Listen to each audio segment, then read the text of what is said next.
Hi, hello. I am live on the internet. That means that I should be audible and I should have captions and I should have a stream and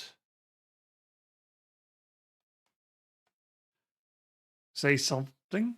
Uh, oh, wait, no, that was you. That was the earlier comment. My brain is just like, wait, what? And, and, oh, hi. Okay, cool. I am audible and I am assuming I have captions and someone will yell at me if I don't. So I will put my face on the internet as one does these days. As was the style at the time. That's not what I want to show on the internet. Hi, cool. When I'm referring to the Audible, the book company, I will refer to it as Audible TM or Audible, an Amazon product, and hope that they will sponsor us or something. Though they're not the best social media wise. They've done some really bad things for authors, but moving on. Hi, hello. Welcome to basically Pathfinder 2 Second Edition Quest, play the Pathfinder Society Quest, Unforgiving Fire. I am planning this out because we haven't done a Pathfinder game in a little bit. And I figured it'd be a good, easy way of easing into the new year, starting it off. We also don't have one of these captured for our YouTube channel. So I figured if we do a planning session and a game stream with this, we could both capture both of those and actually have them on our YouTube channel as well, so that they will be out there for that. Uh, this is your brief reminder that we have a YouTube channel in case you want to see previous sessions. Okay. 20's running out of the room, but as she does, she throws YouTube into the chat. Solid. Appreciated. Assuming that YouTube actually, the bot actually wakes up and responds. We'll see. It might or may not. I think it actually is exclamation my YouTube here. But in any case, so what are we doing today? We are planning out the bot turned itself off, and now she's gone.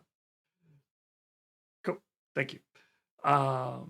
So we are doing the Pathfinder Quest scenario. For those who are not familiar with Pathfinder Society is Pathfinder's organized play. What that means is that whereas normally when you have a role-playing system, you go out, you buy the book, you look at the book, you're like, oh, I want to play this game. So you get some of your friends together. One person gets to be the GM. Everyone else is a player. You come up with a game, a system, and you create it. And you got your players create their characters, and you play through the game. And assuming that basically fortune smiles upon you, you could have regular sessions and be able to meet really regularly and play through the adventure, whether it's one you've written or one you've purchased or whatever. However, not everyone has access to a group of like-minded friends who have accessible schedules. And sometimes you just want to play with different people, or you want to play different characters or different situations. And there are only so many of us GMs to go around, as it were, especially maybe in your friend group. So this started ways back. This has history all the way back to the beginning of D&D. For as long as there have been GMs, as long as there have been players, there have been schedule conflicts.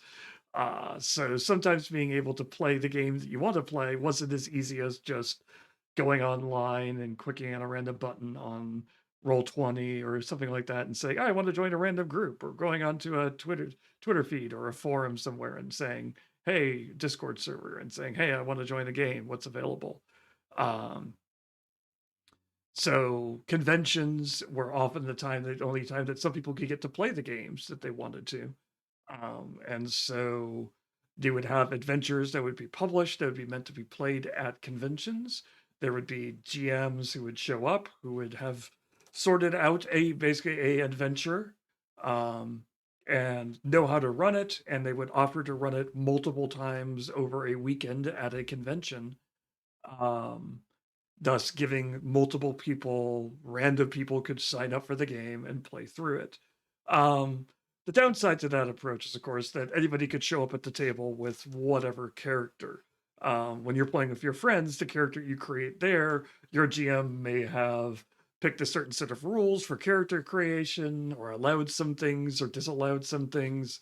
Um, and so your character, who's at level 3, may be a completely different style of character, play of character, and even power level of character from someone else who's played through in 3. So, for example, if your GM is a low magic type person, you have no magic items at all, and while someone else who's playing with a more, I'm going to use a term here, Monty Hall style GM, you may have 6,000 magic items, and it wouldn't really feel fair to have those both play at the same game if you should have both those characters at a convention. Um, so what would end up happening is, what Pathfinder has done, or Paizo rather in particular, um, they have set up what is known as Pathfinder Society, named after a in-game organization that essentially sets up an established set of games and character creation rules and character advancement rules, so that no matter where you've played, as long as you follow the rules of the organized society, everyone's character will be at an equal level, depending on its equal level, assuming that they are in fact at the same level. So a level 1 character is roughly the same power level, equipment as someone else who's a level 1 character. Same with level 2, level 3, level 4. Um, and it lets them publish little short adventures, much like the one you'll see here, um, which are pre-written so that GMs can essentially go through, study these, have these available, and then they can publish on a site, and they could say, hey, I'm willing to run Pathfinder Society Quest #2 at a local game store, and every Friday you can have, or Saturday or some day on the weekends, you could have people, you could post on a website like, hey, we're having Pathfinder Society at this game store every weekend, and I could be visiting from out of town or a regular at the game, and if I show up with my Pathfinder Society level 3 character, I can hop into any game which is available, which has a level range of levels, basically a level 1 to 4, or however they have decided to show up. I have level 3. If I hop into that game, I know the fact that the challenges that will be in that game will be relatively appropriate for a level 3 character. Uh, so that and everyone else that joins at the table, you know that you're not going to be dealing with somebody's favorite, basically someone's GM's favorite character who is an overpowered. My character is Ditzt Dorden, a completely unrelated dark elf who has 2 ridiculously powerful twin scimitars and a cat figure, which is completely original character. Please don't ask me any other questions. Um, Next to somebody who's like, I've just got a level 1, I've got a sword and a shield, and that's all I have. We're both level 1 though, and the other one's just like, well, I kill everything in the adventure and then I steal all the stuff and I leave. Okay. Um, Society also has rules of conduct and things like that, so that you have a equal playing ground when you come to the table. So everybody at the table agrees to play by a certain set of social rules as well, so that if you show up and you're like, welcome back, 20. Um, if you show up and you're uh, being a jerk, being a racist, being a sexist, the GM can be like, nope, you follow the conducts, you're out. And you can get kicked out, and there is an organizational structure. So if you screw up badly enough, you could be kicked out of either all games at that store, all games in that region. And if you really screw up, you can be kicked out of all organized play altogether. Don't do that, kids.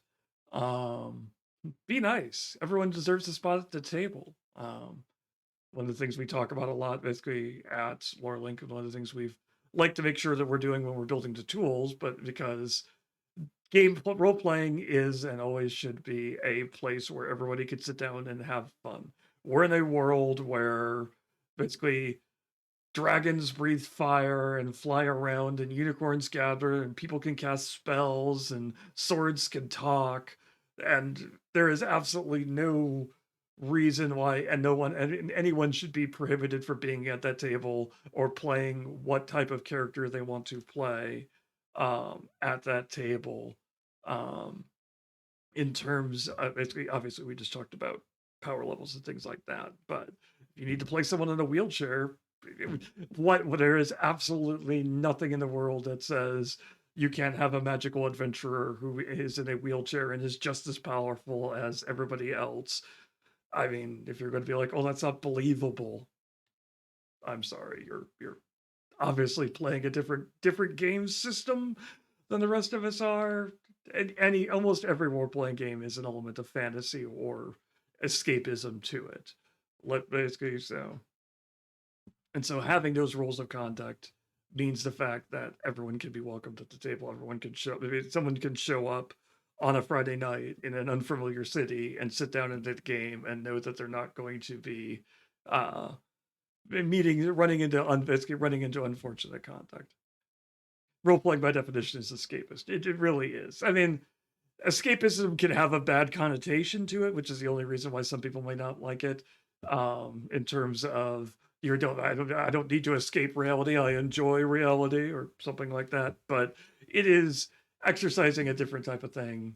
It is leaving this world and going basically having fun in a different place. So, in any case, so how does this all relate to what we're actually talking about here? The definition of this channel, which is lore link.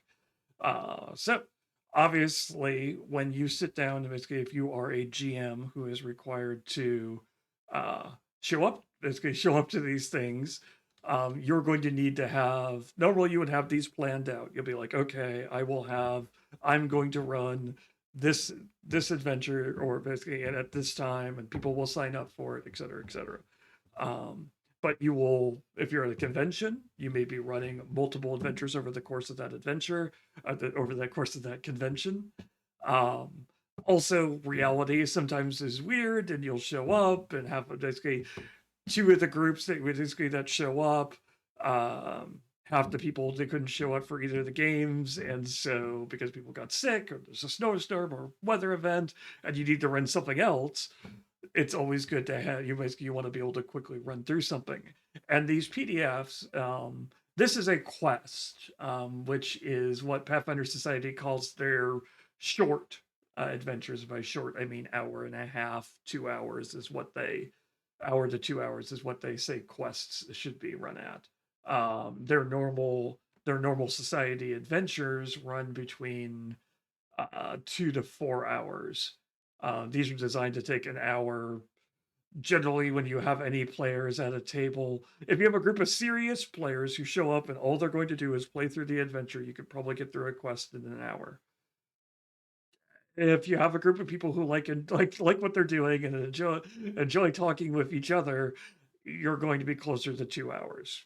It's just the nature of role playing. Role playing is a social activity. People show up, and especially in these post COVID times, a lot of people like showing up and talking and conversing with people and strangers.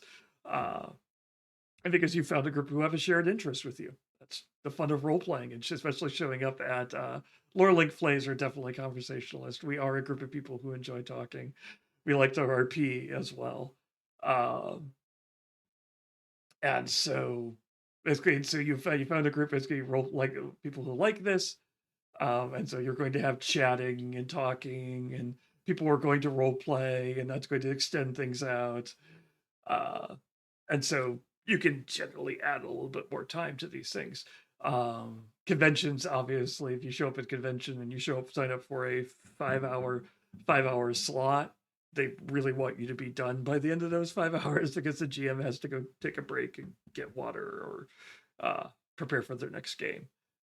But even then, so basically, society adventures are supposed to be 4 hours long, and I think they always schedule them into 5 hour slots. so that there's prep time and things like that. But in any case, what that means is LoreLink is a campaign tool, which is designed to take something like this, which again, this is an hour and a, this is supposed to be an hour long adventure, and it is, let's see here, in total, ignoring the pictures, 15 pages long. So that's basically, it is not insignificant. There's one page which is images, but most of it is text. It's important things and things like that. And so a lot of times, if you show up, you're going to have to be flipping through this PDF. And a lot of those GMs, in order to deal with this in a quick manner, they're not going to have this on, they may have this on a tablet or something like that. A lot of them that I see print them out so they can quickly flip back and forth, because that's what you have to do in these PDFs is you've got this map here, and the map will have elements on it like this. The map will tell me this is A1, this is the description of A1, and tells me what A1 is. And then it says alternate resolutions method on page 11 inside of that description. So now I have to script to page 11 and deal with that. And there are events in here as well, which can happen, which take place in these locations and can involve you going from location 1 to location 2. So you're spending a lot of time flipping through pages, looking for box text to read, looking up stats for creatures, etc., etc. So the goal of LoreLink is the fact that we want to be able to break this apart from being just text on a page and change it into something which is more able to be able to looked at, linked through, moved through, and be able to go through basically go through in a quick manner, so that when your players do something unexpected, because they always will, or just when the adventure moves along and you find yourself having to reference something previously when you're in a future part, it should be very quick and effective. So if I put, which is why we will put it inside of a website. So if you need to go from point A to point B, we will be able to get through things in a much quicker manner.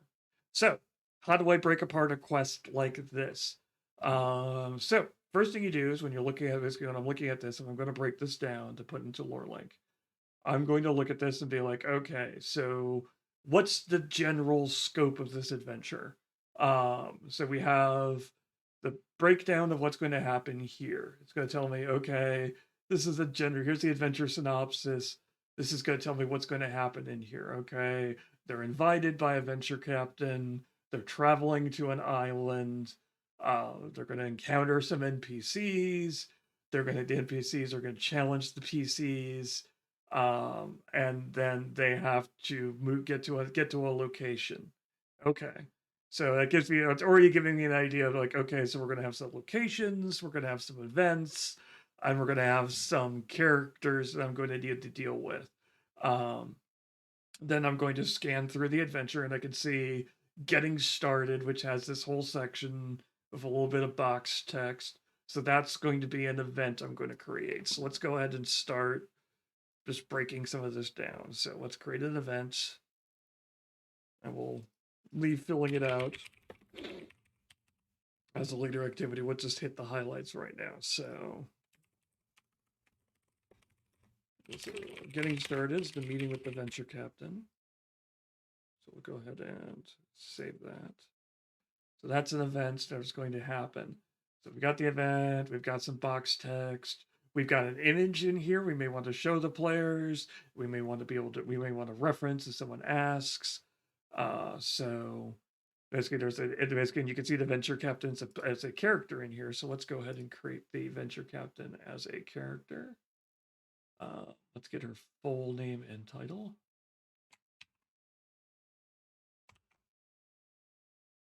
And let's add her image. I've already uploaded a bunch of the images from here just to make my life a little bit easier. Again, we were talking about accessibility earlier. I've selected the image, and the image has a title and also has alt text, so that if I am using this with screen readers or visibility impaired, those things are going to be built in already. So I do that. Short description. I'll just use Venture Captain as the short description there just to make it easy. So there, we've got her created. So then we're going to, so we got some questions and things like that. Basically, we have aboard the Obsidian Owl. We have another character. We're gonna basically take a look. So basically, how long is this section above the village? Okay, aboard the Obsidian Owl is a really short section. So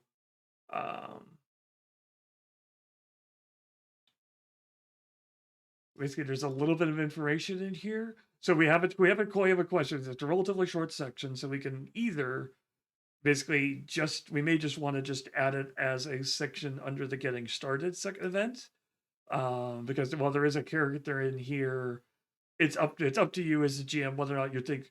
Basically, sometimes you feel like, oh, it's just a little short section, nothing interesting is going to happen here. But like we talked about earlier, some players are more or less into RP than other characters, and so you could turn the entire ship voyage into an adventure almost unto itself, even though you only have this much short description. So, pardon me.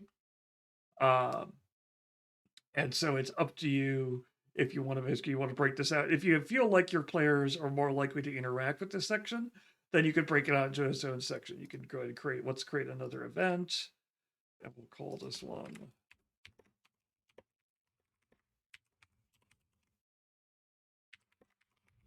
L, and this is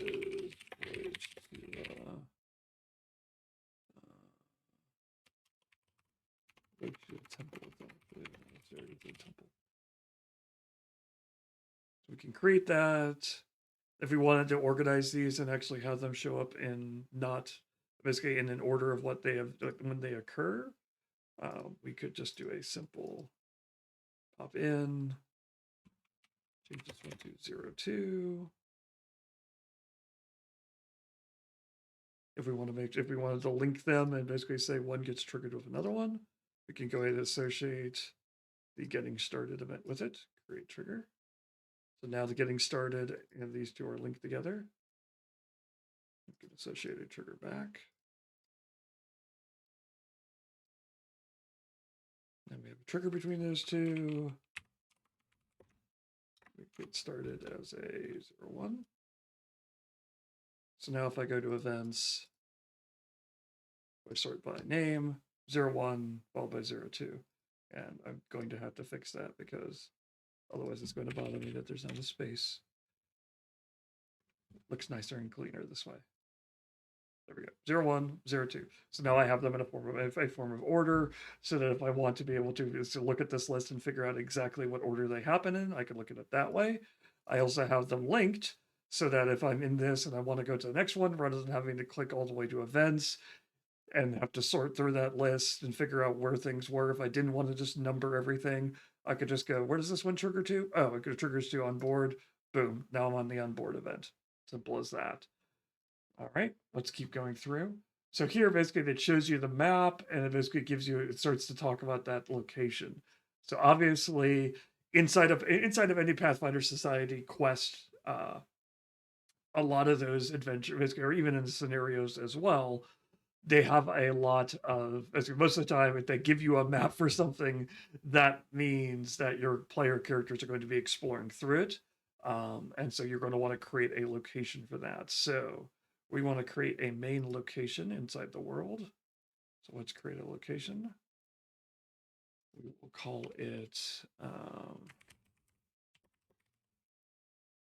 the Temple of the Unforgiving Fire. And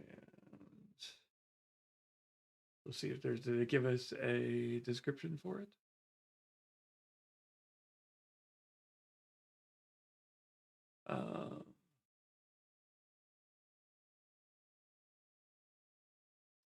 They give us a little bit of description, so we can grab that out and put that in. We will remove line breaks because PDFs format the text in their own special way.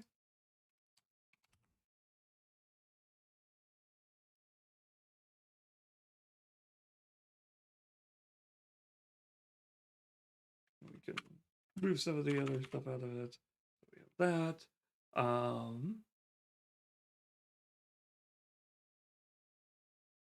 We can drop some of the GM information into the description.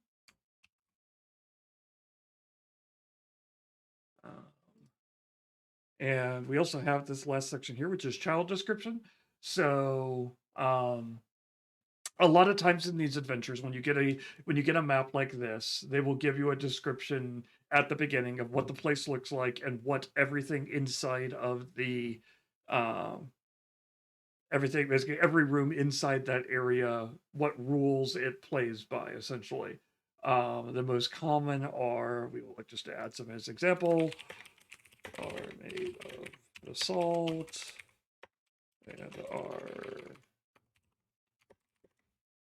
4 inches thick, or 6 inches thick. Ceilings, I can't spell, it's fine. 10 feet tall, otherwise noted. And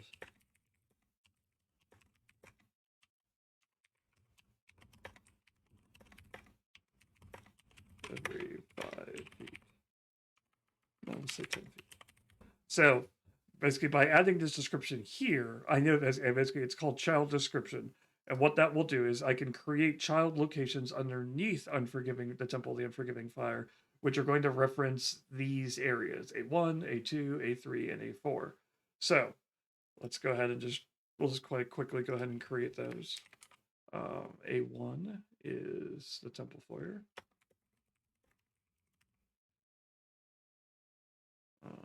A lot of times these things will have box text describing what the rooms look like. As this is a quest, they don't really have those, and so the GM might, but in order to, if I'm setting this up as a adventure, I'm going to want to run over and over and over again, and because these are quests, I don't want to spend a lot of time rereading through or figuring out where stuff is. I would probably I would probably look at this and be able and take this apart and figure out exactly, okay, so this section of text basically that I'm looking at over here I'm looking at the PDF off to on this side. So if I say over here or something like that, that's what I'm looking at. So I'm looking at the PDF, and basically I'm going to pull out a section. I just realized I've been talking about the PDF while showing this, and then, but at least I'm showing lore link, which is the important thing. I'm going to build in this text thing so I don't have to, because they didn't pull out the look to it, because they don't pull out the box text here. They don't give you a description. Like a lot of adventures sometimes will give you a description of what a room looks like every time you go to a new location. This one doesn't do that. So for ease for a GM who's running this multiple times over a weekend, and you don't want to every time you're here, you're like, what's A1 again? Oh, A1 is this, and this is what it looks like. I have the box text already written for me inside of this read aloud section here. And now I just can standardize it, just take that, and I can call that out. I don't have to write a, oops, sorry, hit the mic. I don't have to basically call that out of notes or highlight that or write that down and flip to it or write it in the margin in tiny little handwriting to try to fit it in there. I could just read it right here and be able to see it relatively quickly. So we'll call that A1. And then I will copy the entire box text into here. Again, since I'm pulling it for a PDF, I remove the line breaks just to make my life a little easier.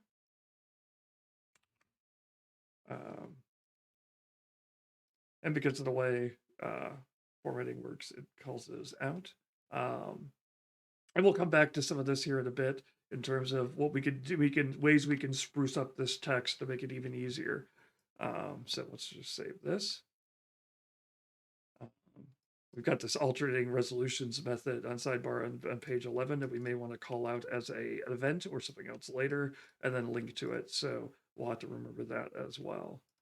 But let's just keep going. So as I was talking about, we have A1 to Temple Foyer now. Let's just go quickly through.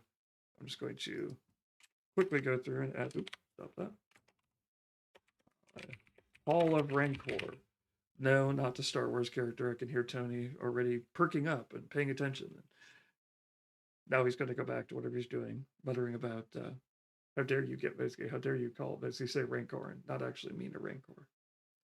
Um, yeah, I'm feeling called out here. It might be. You might be. I mean, I feel free to. I kind of need to call out the person who I know has a blaster hanging on their wall behind them at any given moment. Let's just do that. We'll call out all the text.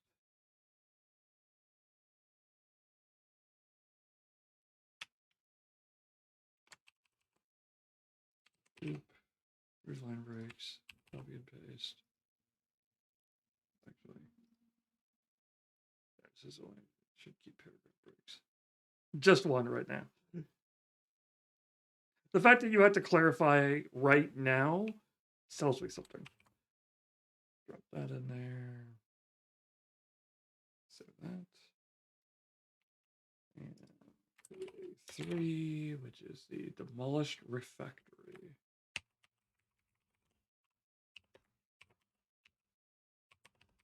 Sorry.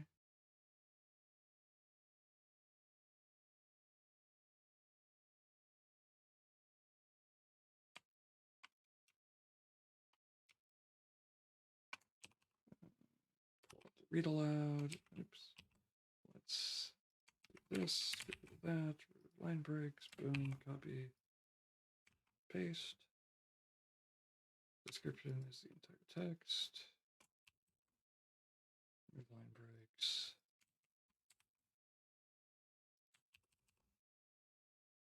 Eventually, that remove line break, I've said it basically a couple of times, but that remove line breaks feature will likely be added into Lorelink itself. I'm doing this because my headset just decided to die for no apparent reason. Cool. But right now, there are free tools on the internet that will remove line breaks for you. So it is currently in an alpha state. So some things, if they exist elsewhere, are not the primary concern. There is an A4, but they interrupted for this event, but we will hunt down A4.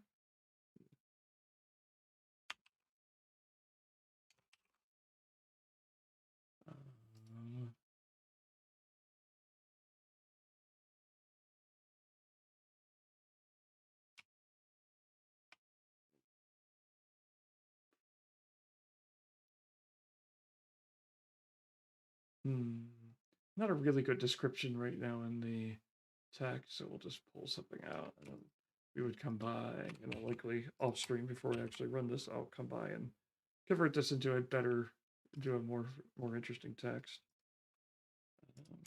Yeah, come back here.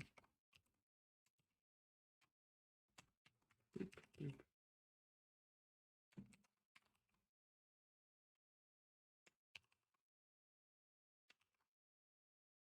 I have to realize if I don't remove the line breaks, it will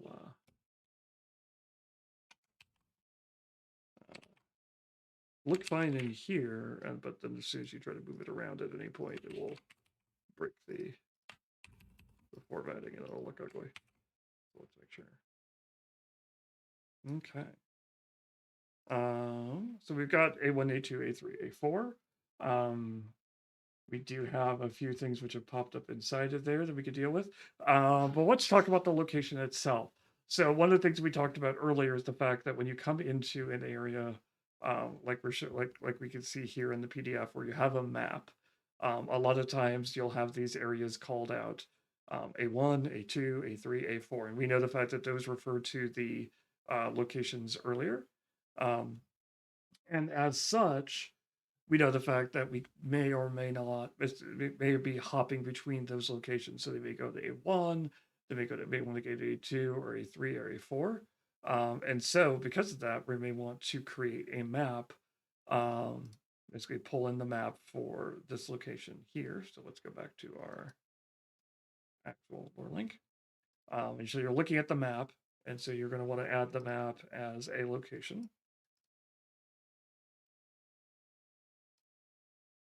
And so once I save that, you'll see the fact that we now have a new option over here. And this is a special preview for people watching the Twitch stream because this is not actually out into the alpha yet, but will be coming soon. One of the features that we are adding, the map is a little bit, we're still working. It is still in alpha, so we're still working on some of the stuff. But you can add in basically add that map, and now I've got this map here, which basically is more or less helpful. I can see it, but I don't have all those nice little. Basically, if I go back to the PDF, I've got A1, A2, A3, A4. I can see that here. I can see those areas on my basically on my map, but there's no way. Basically, I'd have to go back up. I don't have to remember this one's A1 and what does that mean. So we have basically I'm now in edit mode, so I can drop in a hotspot, say the temple foyer, save that, and so now I have that dot there. If I'd want to move it slightly, I can position it slightly better. Oops, it's being silly. Move. Okay, there we go.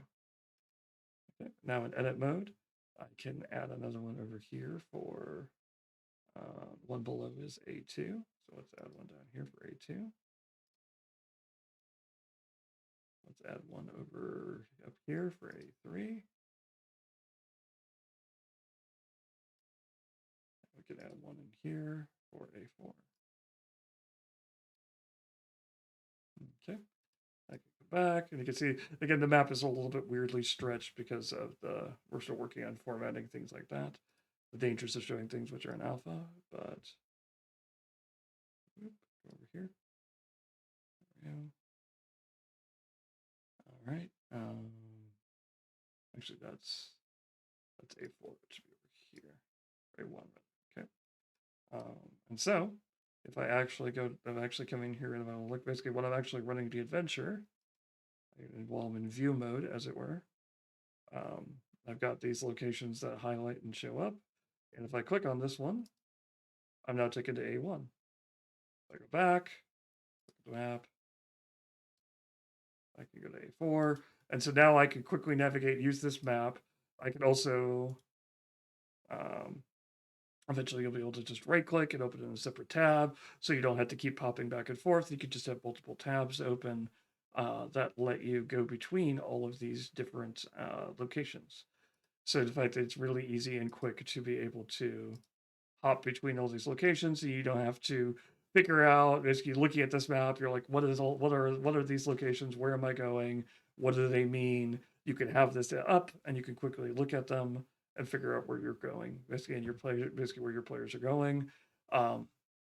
This gives you a more visual way of looking at a situation. If you know your players are in this room, you know the fact they could go to this one or this, basically this room or this room. You could be like, oh, which way? Oh, we're going north into the room. You're like, oh, which room is the north room? You can just click on the north room and you can do the read aloud straight from there. Rather than if you're in the PDF, you're like, okay, you're going to A3. Let me scroll. That's A1, that's A2. Oh, there's A3. Okay, now let me read through A3. So it provides a quicker and easier way of navigating through an area. Unless, basically, if you would rather not do it as a visual method, another way of doing it is that we associated all those buildings as children. So you can see here, basically notes from parents. So now the fact that I have, even though I'm in A3 and I'm not on the base temple, I still have access to these notes here that let me know if my players in A3 suddenly decide they want to blow through a wall. And I'm left going, wait, how thick are the walls in here? I don't have to go back to A1 to look up the description to figure out how thick the walls are. I've got a note here from the parent that tells me, oh, the walls are 6 inches thick. It also helps for other things because a lot of times say in a magical campaign, you may have magical effects which overlap an area. It says anytime a player uh, uses this type of spell, these kind of effects happen, or these kind of effects don't go off. If you're in a more modern campaign, it might be police response time in this area is this long. There are basically security cameras. If there are security cameras here, which will link to that. Noise, if the players get more noisy than this, then basically then and then people will hear them. If you're doing a sci-fi campaign, you can have other things like gravity forces or things like that. You can have a note, basically, if you're in a spaceship, all the rooms in the spaceship, you may want to remember the fact that the rooms in the spaceship are at half gravity and have no oxygen, or have low levels of oxygen, and that causes certain effects, et cetera, et cetera. And so you basically putting these notes here means the fact that you can easily access them wherever you are uh, inside of the location without having to go back and reference them again. Trying to avoid that page flipping that you sometimes have to do when you're doing adventures and things like that.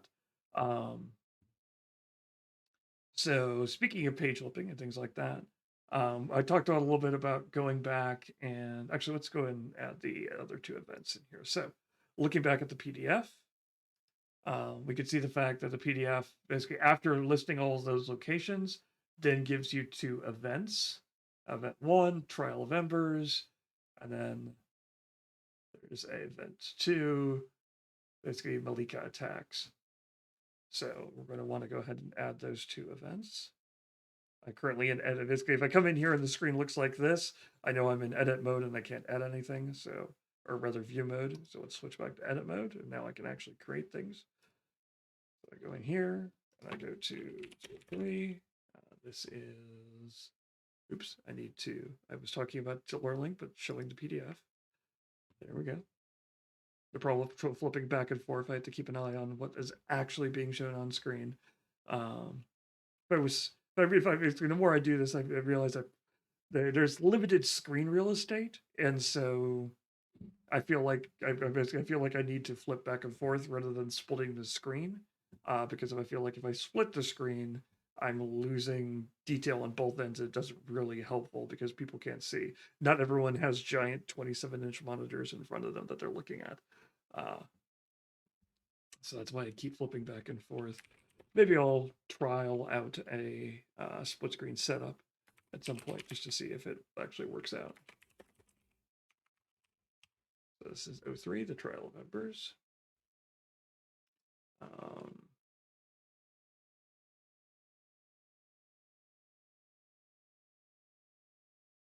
So I don't sit far enough away from monitors to require 27-inch. Yeah, basically, I use the choice. I've got 27-inch monitors. I actually have 2 currently. One here, and one down here. And actually, when I'm running online games, having those monitors like that actually really helps, because I'll be running the virtual tabletop over here, which will be split between showing the virtual tabletop and any information on the character that I have. Basically, if I need to click things to attack or other stuff, I'll have it as a separate window there. I'll generally have social media, not social media, but like meeting stuff over here. So if I'm looking at the players or things like that, I'll have that on a separate monitor so I can see the people I'm playing with. And then I'll have Lore Link and the adventure, 324-inch monitors. Yep. Let's get, I'll have Lore Link and adventure down here so that I can keep an eye on that. I've got like, and even when I'm doing stuff like streaming and things like that, obviously having multiple monitors helps as well. It's kind of interesting just how much things have changed because of the pandemic. In terms of, I find myself in front of the monitor doing more meetings and virtual meetings and things like that. So I need uh, basically, it's so much easier to go back to be like, oh, I need a monitor over here for the meeting. I need a monitor over here for what's being talked about in the meeting, and basically when I'm showing stuff, and I need a window down here so I can be doing things that I'm not showing during the meeting. Basically, like if I'm looking, I need to look something else up, or I need to search for something, or if I need to talk to somebody else outside of the meeting, I could do that in a separate window without having to show them and interrupt what I'm showing off in the upper window, especially if I'm doing code. Tony's got 227. I think a lot of people now, basically, I feel like multiple monitors have kind of become the standard. In any case, back to Lore Link. So we've got this event, Trial of Embers. It almost feels like we have another event in here which isn't really talked about because they're kind of interesting in terms of how this quest is laid out. And I started looking through it. I realized, okay, this actually is a really good example because they have the rooms, they have the adventure, and they have all those rooms in there. And then they have this first event. So you would think this is the first event that you need to come to in order to look it up. Um, Basically, to figure out what happens when the players arrive. It's not, however. If you look at the event one, the first line of event one is if the PCs agree to participate in the trial of embers, and you're like going, wait, what? Trial of embers? What event? So it turns out that it's actually um basically there's another event kind of hidden in the adventure itself in the description for the rooms. And so this trial of embers actually isn't the first event that we actually want to put here, despite being called event one. So actually, we're going to create O3. And while this is something that a GM could will figure out when they read through the adventure and prep for the adventure, um, that means they have to remember that when they show up and things like that. And if you're just running one adventure for a single night at a game store, because a lot of times if you show up at a game store, they'll have a Saturday night Pathfinder Society thing, and one GM will be running one thing at one table, and another GM will be running a different game at a different table, and people will sign up in advance. The GM signs up in advance, so the GM knows what they're walking into. So they'll have their they'll have basically a lot of those GMs. They'll have their binder set up. They'll have the flip maps that they need for that adventure already set up, and they'll plop it down on the table, and they'll run it from there, and they'll know what they're doing because they've read through the adventure. So they'll have gone through this adventure and kind of parse through it and understand, okay, this is the actual order of events, et cetera, et cetera. So they don't have to take it apart.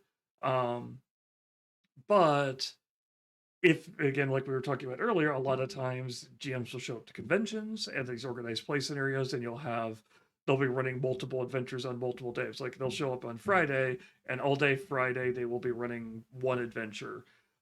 Sometimes they'll switch and they'll be running a different adventure on Saturday. Sometimes they'll be just basically at the bigger conventions. Sometimes they'll just have one GM running one event the entire weekend, and so there'll be other events going on. But this guy or gal, let's not basically there are basically plenty of both running. And you will show up and they'll be running that one scenario the entire weekend. So again, they'll have that memorized, they'll have it there, and a lot of times I think you can get some really awesome stuff because those GMs will show up super prepared for that adventure because they know they're going to be running it all weekend. They want to have fun, and so the GM will have miniatures set up, an entire basically like a 3D miniature set for each scenario and location you're going to be in, and it's really cool. But a lot of times at a smaller place, you may not have that option of having basically a single GM who's only going to be running one particular adventure. You may have to be doing things on the fly. And sometimes, a lot of times, basically you'll see a call go out for a GM to be like, "Hey, GM A got sick because basically, and so now we need a GM to step in and run this event tonight. Can you do that?" Or again, the other scenario I talked about where players are sick and half the players have already run one scenario, so you need to step in and run a different one. And while you may be ready and you may be set it up in the past, it's nice to have this already set up so that all I have to do is come in here, find the quest, know that it's in here, know that I've already done the work ahead of time to get this set up. And so the actual experience at the table, which for something like this, where it's a quest where it's supposed to run in an hour, or even the scenarios which run in 4 hours, there's a lot of things in there, and they are basically your players have more of a tight time schedule. You can't just say at the end, "Hey, thanks for everyone for coming. We'll pick this up tomorrow, next week, next month, whenever we can get back together," because PFS is designed to be you sit down, you play a game. At the end of the game, you get the rewards for that game. And then you go on with your life and you move on to something else, and you may never see that GM or any of those players ever again. But you have a sheet of paper which says, I have participated in this game, and therefore it counts for my character, and therefore I've added these things. He's got this experience, etc., etc. Now this is my character. I'm going to go sit down and go to a different game with it. Um, so GMs for these games have to run on a more tighter schedule because you have to keep things on rails, you have to keep things on track, you have to, and so the more time you spend doing flipping through adventures and trying to figure it out and then realizing, oh dang it, I screwed this up. Um, Again, the other problem is that these are random players, and I hate to say that random people who show up to a game are more judgy than other people. PFS players tend to be really nice people. I have rarely run into a game where people basically were totally 100% accepting of everyone who showed up at the table, whether it was their first time there or their 100th time there, and want to be able to basically help them through if it's the first time running a character, they're running it from a pre-gen, or they just leveled up and they don't remember abilities and things like that. But on the flip side, as a GM, there is an expectation of you are the arbiter at the table. They are there for an organized event, and so they expect you to be organized. I shouldn't tap the table. Sorry, that was a mic.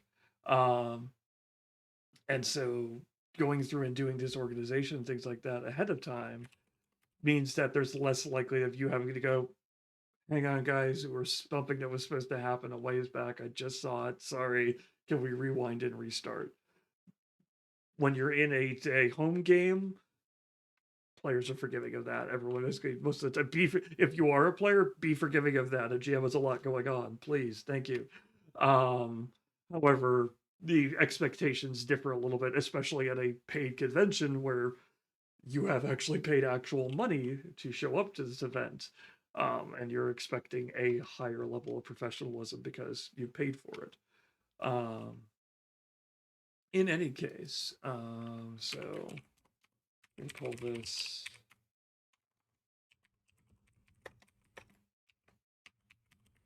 So there's this introduction to Malika. It's going to yell at me for the spelling, and I'm going to double check it. I'm going to get closer to my mic so you can briefly hear me louder. And so,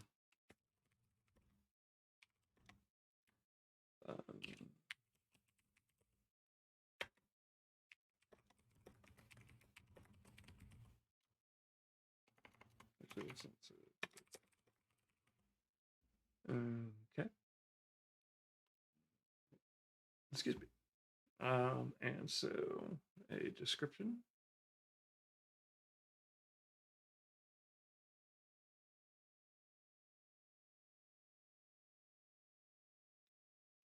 So we'll go ahead and pull in their description here.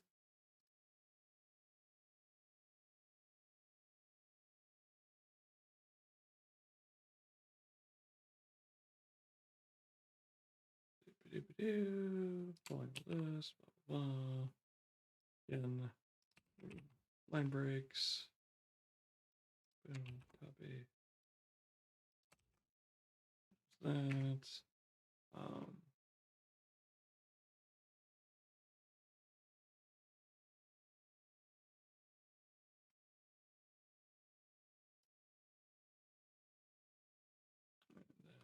no.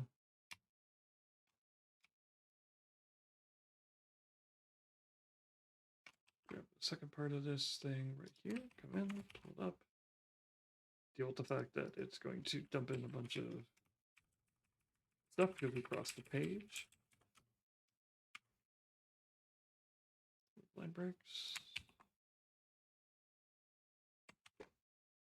Okay.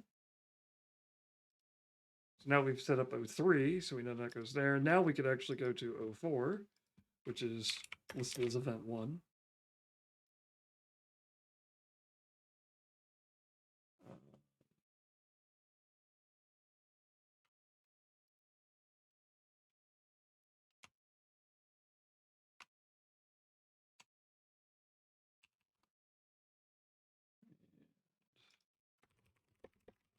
Add that in.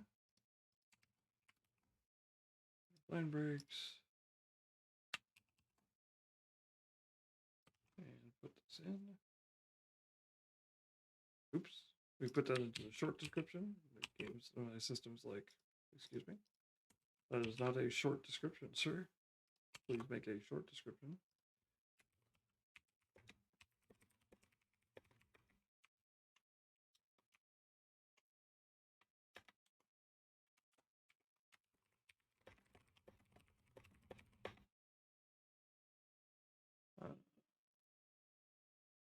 And actually what we'll end up doing here is, yeah, martial arts trial for the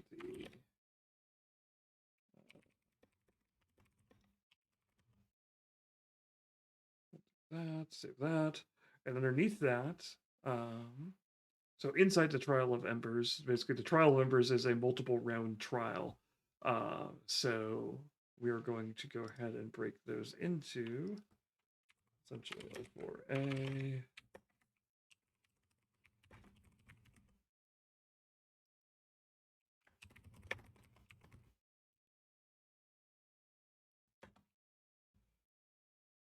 The first trial.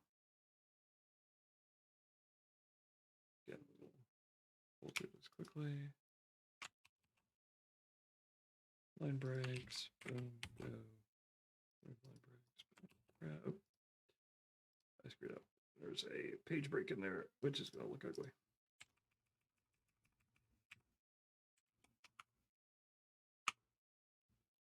I like how we remove line break, but I'm about to remove line breaks. Now, a lot of times I would also come back in here through here later and I would clean some of this up because obviously the formatting of this is messy, and I'll talk about that a little bit more as we actually go into one of them. We'll talk about some of the other options that LoreLink has for making things easier to go through rather than clicking through. So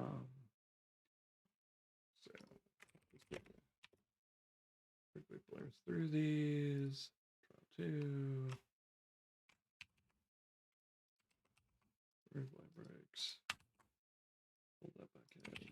Do that. Save. I love how I was consistent and did first trial and then trial 2. You know what? It's going to bother me unless I fix that.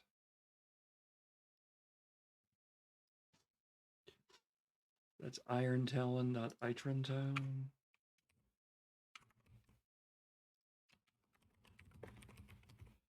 Second trial. Save.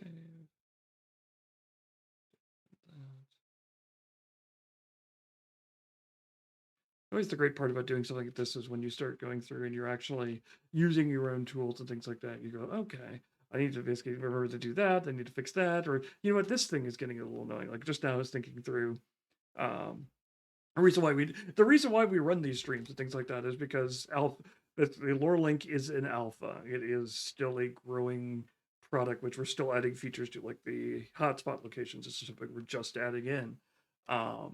Because the fact that we use them and when we're going through and we're using them, we're like, oh, this would be a useful feature. And so we do something like, oh, hey, I want to be able to, like, maybe make it easier rather than because I'm adding in large blocks of text like this, rather than having to scroll all the way to the bottom to save. Maybe we should add a second button, much like we have this create new note button, because we have got feedback that, hey, I want to be able to create notes anywhere on the page rather than just going all the way down to the bottom. Like, oh, maybe we should add a button over there for save. And that's the kind of feedback that we like getting and we appreciate hearing. So to briefly plug something, as it were, if you are interested in LoreLink and you want to try some of this stuff out, what we'd actually appreciate you doing is there is a alpha that we're currently running. And you can go to the website and sign up for both the alpha and or the newsletter. The newsletter will keep you informed of new features and streams and other stuff that we'll be doing. The alpha will actually let you get in here and use this product yourself, try it out, poke at it, see what works, and give us feedback, much like what I was just talking about there, where I'm looking at something and going, oh, this is something small that when you're first designing it, you're doing regular testing, you're just creating small things and quickly typing through, you might not think, oh, hey, large blocks of text make the save button farther away. I just want to be able to save wherever. Oh, okay. we can add that in as a feature. Boom, simple as that. And so signing up for that alpha will give you access to that. We'd love to hear your feedback. End plug, as it were. The entire stream's a plug, so I can't say it too truthfully that it's the end of the plug. In any case, let's go ahead and add events for C. Yeah, the whole stream. Yeah. Storing assay style 3. Third trial. Hey, look, I was actually consistent this time. Good. Let's see how many different ways we can say first, second, third. I'm sure I can come up with 3 different ways and annoy everybody by referring to it under 3 different methodologies each time. First trial, trial number 1, spell out number, spell out 1. Okay, save that. Actually, that wasn't the entire entry. Oops. Let's fix that. I was being smart and clever and not breaking that up. So, okay. Line breaks. Thank you. Boop, boop, doop, doop. Okay. Save. Back. Oh, I called that event 4C. So while I was good and didn't do another different way of numbering that, I then the lowercase c. And wow, I am consistent. I am consistent in the fact that I'm inconsistent. It's fine. It's fine. And then I didn't do 0-4. And oh gosh, look at me. Look at me. Consistency. It's one of my strong suits. There we go. That's better. 34A, B, C. Okay, cool. I actually did that part right. Cool, cool. And then there's one more event at the end of this adventure, which is Malika attacks. Spoiler alert! In this event, Malika attacks. It's like Japanese. It's like anime style openings. Basically, rather episode titles, where a lot of the times the episode titles will be relative spoilers for what happens in the episode. It's interesting how different cultures view spoilers and being surprised and things like that. Things which are more concealed in more Western cultures tend to be more. Basically, they want them to be more open, so that's why you get anime episodes where like this character dies. You're like, oh, okay.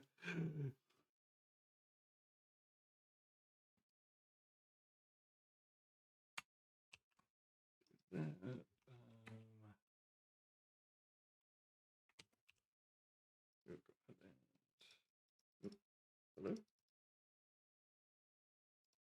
How did I? Oh, there we go. Okay. We briefly locked up. Thank you, web browser. Web browser decided that actually I'm missing an event.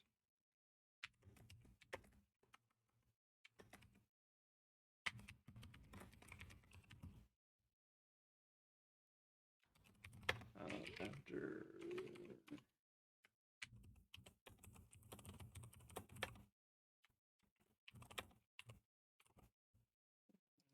disease, 4.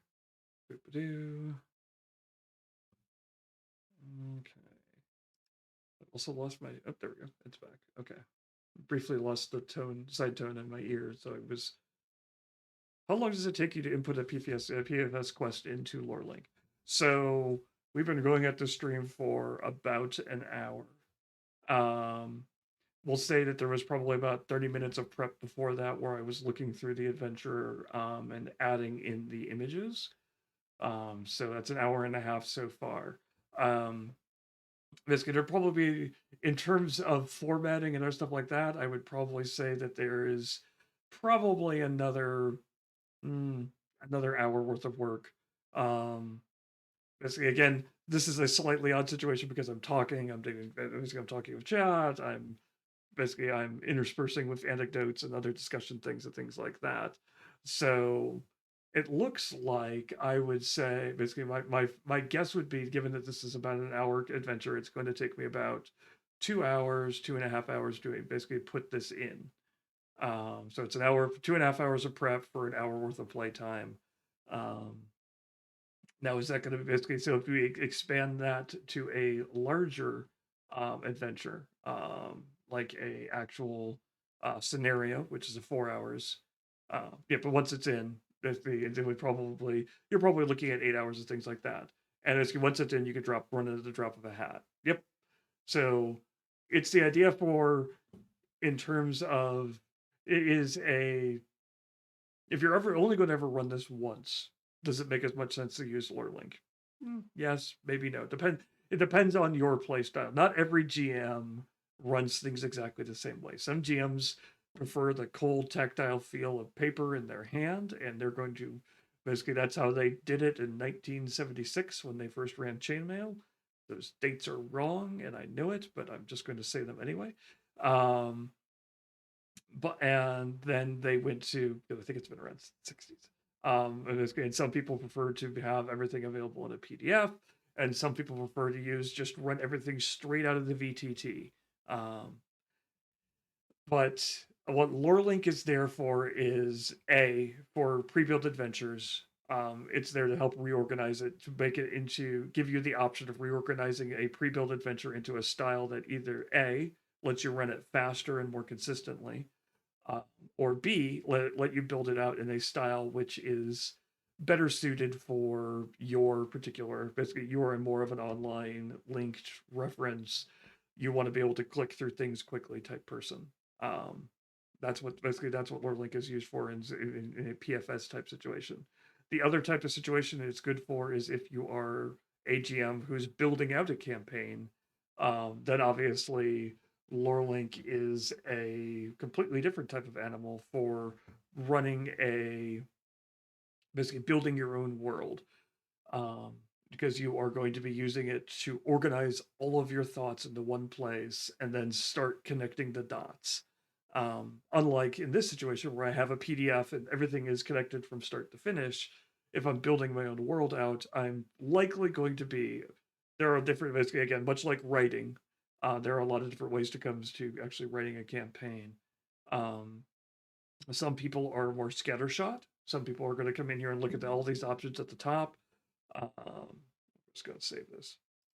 Look at all these options at the top, and they're going to be like, okay, I want to write. Basically, today. I'm just going to make a bunch of different locations. I'm going to create a bunch of worlds, a bunch of places in my world, and today I'm going to create a bunch of NPCs that go into those places.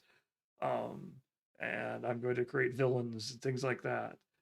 Some people are going to actually build things out in terms of their sessions. They're like, okay, today's session, basically the first session, I want the players to do this. So they're going to build out the plan for the session.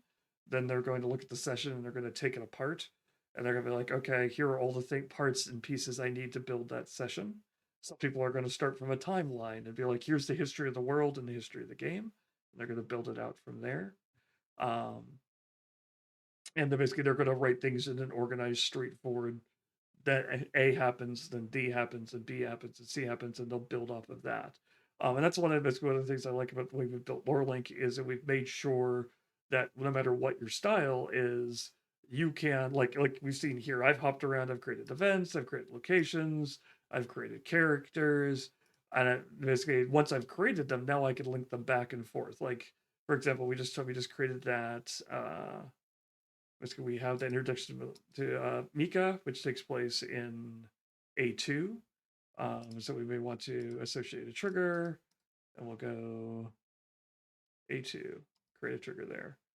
And so now if I'm looking at A2, I can tell the fact that there's a event that happens here. I can look at it, it's right there, and I can hop back and forth between it. Now, because the fact that depending on how you wanted to build this out, you can come back and then relink it all later. And that gives you that drop of the hat capability, is the fact that now we've built all these places, we can link things back together. One of the other things you can do, um, which I really like, particularly for rules heavy systems like Pathfinder 2E. If you're running a game like Honey Heist where the rules are roll a die, basically pick one of two stats, you don't really need to reference the rules that often. But for Pathfinder, there's a lot of different situations. So there was back in one of these rooms, in the location, sorry. Let's go to the Hall of Rancor. DC 17 Thievery check. Now for some basically for some people, they'd be like, oh, I know how to run a thievery check, et cetera, et cetera. They basically like to pick the lock, and they know how to run that. They know exactly what that means, and they know exactly what the rules are for picking locks. But some people may think, okay, how does pick lock work? Because you may or may not be familiar with how pick lock works in Pathfinder 2E. And so you may want to go ahead and add in some rules. So basically, so what we built into Pathfinder, or rather into for Pathfinder, you have a rule system, Pathfinder, and then skills, skills general action. And having to, we're still building out this section.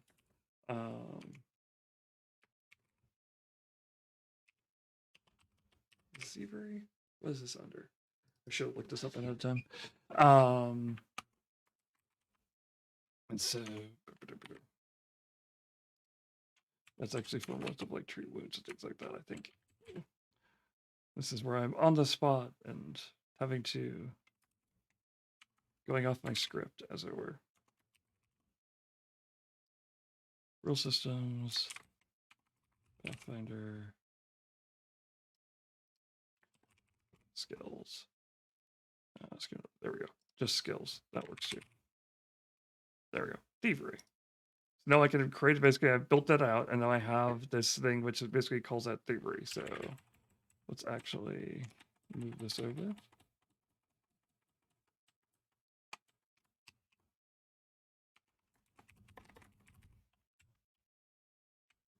And we'll replace this one here.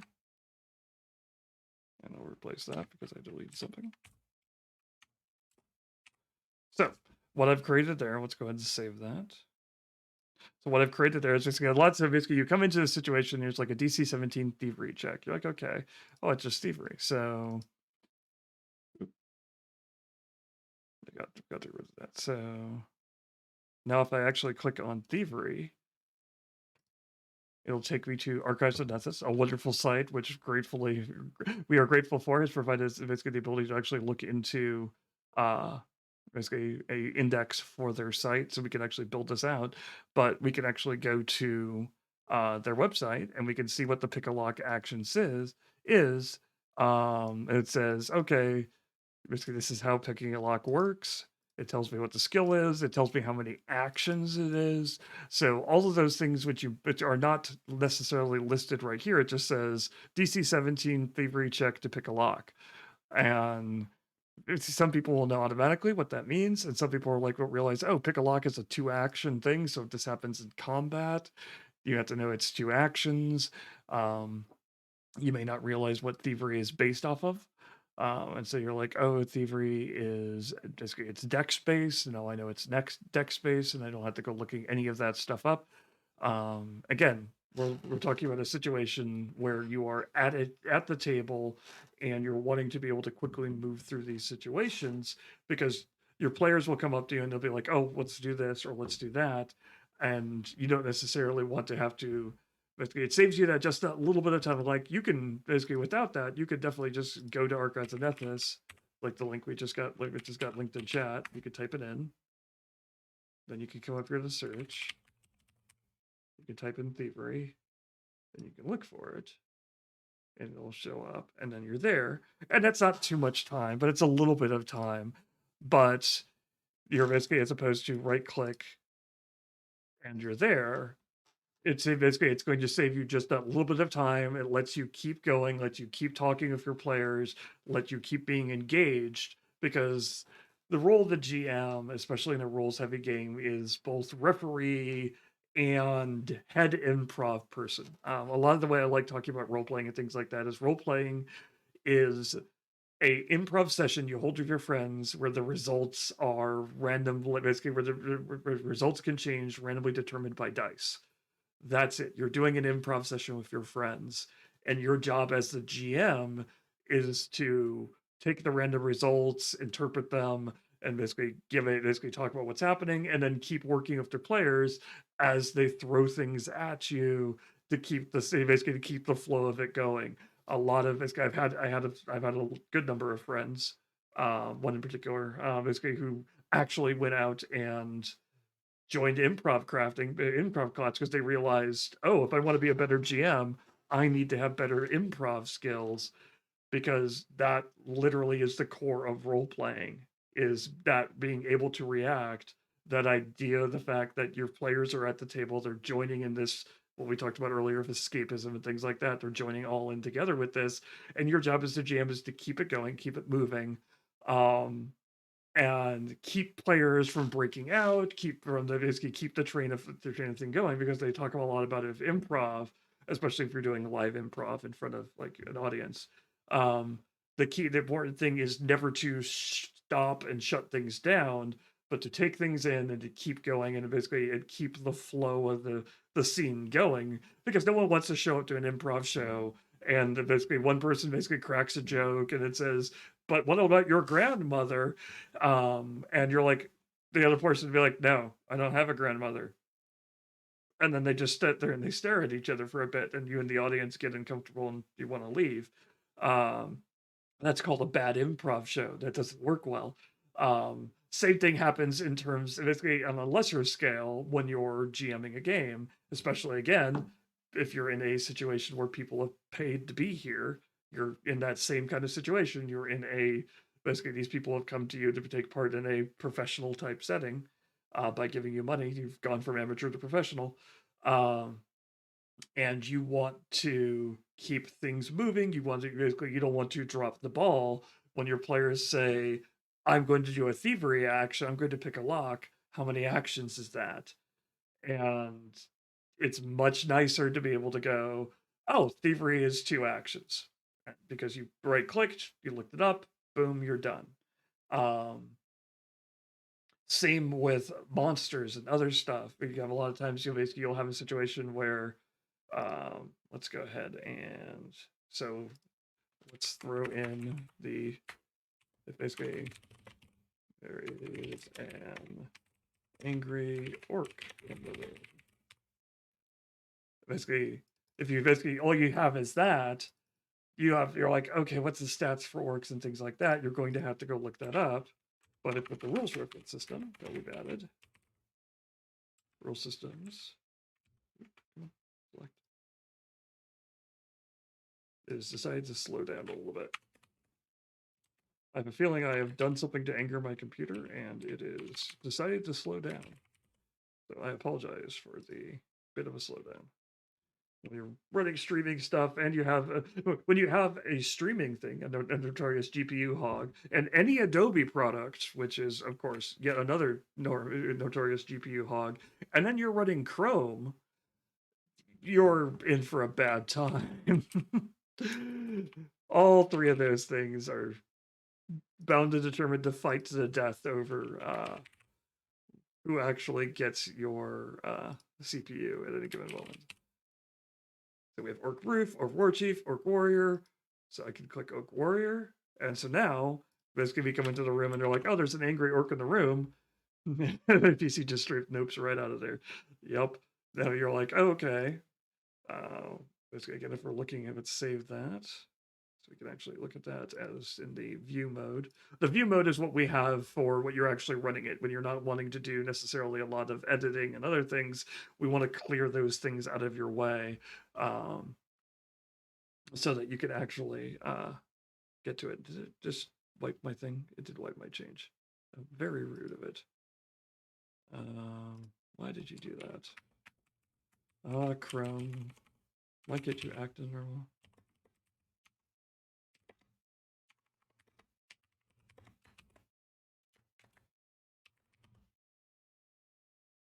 Boop-doo. Maybe. There it goes. Yeah, my computer's having a straight up bad time. Don't worry, we're almost at the end, computer. Just hold on for a couple more minutes. Just let me finish this one example, darn you. Monsters, orc, warrior, save. There we go. Now, if I switch to this, there's an angry orc warrior, and boom, I can right click on that, and I get taken directly to the orc warrior stats, which basically Archives of Death has done a wonderful job of getting all of this information in here for like, okay, what are the recall knowledge checks and all that stuff? Because all of those questions which you're going to get asked at a table, because someone's like, can I identify that monster? And they're going to roll recall knowledge, and you're going to be like, okay, that means you need to roll this skill. And what skill is that? Oh, it's humanoid, so it's society right here. Um, and what's the DC on that check? It's basically Archive Methods already has that right there for you. And so a lot of times things like that, even when you have an adventure, they'll have stat blocks and they'll have let's see if I can't pull up a stat block. There we go. Come here. They'll have a stat block like this, and they'll have all that. They'll have a lot of information about the monster and things like that, but they won't have stuff like what the recall knowledge check is. You have to look at it and go, oh, it's humanoid. Humanoid is always society, and they're a -1, which means that it's a DC 15, -1, 14. Okay, so it's a human. It's really easy to recall the fact that these are humans. Um, but all of that is just right there. And when you're in LoreLink, you can just tag it like that, and you don't have to duplicate all of that work there. So when you're looking through this section, it's easy for you to get to the information you actually need. Like, okay, here's the information about the area. I want to be able to look at that. I don't want to have a giant stat block interrupting all my thing. I want to just get directly to the meat of the situation, which is the read throughs and all of that stuff. I can get that information if I need it. It's right there, but it's in a different site. It's quickly locatable, and I can look it up without having to leave the current page, leave my notes that much. It's all right there. Again, it just reduces that page flip time, that lookup time. It avoids that moment where you break the flow at the table, and everyone kind of has to go, oh, and wait a little bit. There's always that danger that someone's going to pull their phone out and they're going to start looking at social media. I'm just as guilty as doing this, because hey, there's a break at the table. We are been trained by society now that basically, if you have a few seconds, we have devices that will suck in your ADHD right here, um, and you can pull them out and play with them, and then your GM has to pull you back in and keep going once they're done looking it up. Basically, LoreLink helps you keep that flow, keep going, and looking at the clock. Speaking of flow and time and being respectful of people's time, that brings us pretty much to the end of this. Um, so, like I said, that is a lot of what we've built LoreLink out to be. Is you can take an adventure, you can break it apart, whether you're building it on your own or you're taking one which is already created, and you can speed things up. You can get your thoughts organized. You can look at stuff, and you can do things. We did talk about some of the other stuff, like if you're in a longer term campaign, adding additional notes, adding additional characters or creatures because you randomly come through, things like that that can happen in a longer term campaign. LoreLink is also there to help handle those as well. Um, but the big thing we talked a lot about Pathfinder. We have the rule set for Pathfinder and things like that because Pathfinder is one of the more friendly out there, available, has resources and things like that, so they're really easy to talk about, really easy to grab an adventure and build off of. But LoreLink doesn't necessarily force you into that. If you look back at our YouTube channel, you can see the fact that we've gone through and we've done many different systems on here. Basically, over the course of time, we've run Vampire in this system, we've run Feng Shui in this system, we run Starfinder in this, basically using LoreLink. And this upcoming year, we're going to go look at some of the other stuff like Powered by the Apocalypse, Blades in the Dark, um, basically stealing stories for the devil, which is another which I just got, which is a fun one. Um, And all of those, basically, lore link is there, and basically it doesn't tie you into a particular system, which may be problematic. Let's say if you discover at some point in the future you need to switch systems for some reason, um, lore link will basically lore link can be there. It can handle those different adventures, different systems, just the same as it can handle a Pathfinder type game as well. If you want to see us do those other ones, or especially if you want to see us play this particular scenario and actually see me using lore link in action as I actually play through a game, follow this channel on Twitch, and you will be notified when we go live next week, where we actually will come through and play this adventure, and you'll be able to watch me go through lore link, read stuff in lore link, and play through that. And be able to actually watch us do that. Also, following always helps us and lets us know that you're interested and you're listening. The YouTube channel is another place to go if you need to catch things that we've already run. As we talked about earlier, we want to keep you informed of things we are doing. So we have a newsletter, which you can subscribe to on the site. And last and most importantly, we would love to get your feedback on what LoreLink could do better for you.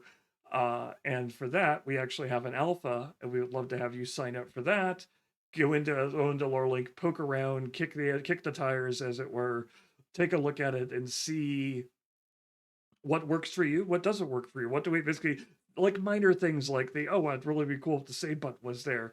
Even if you don't think that's something that is major, and you're like, oh, you guys don't basically you've done all this, you would have caught that. There must be a reason.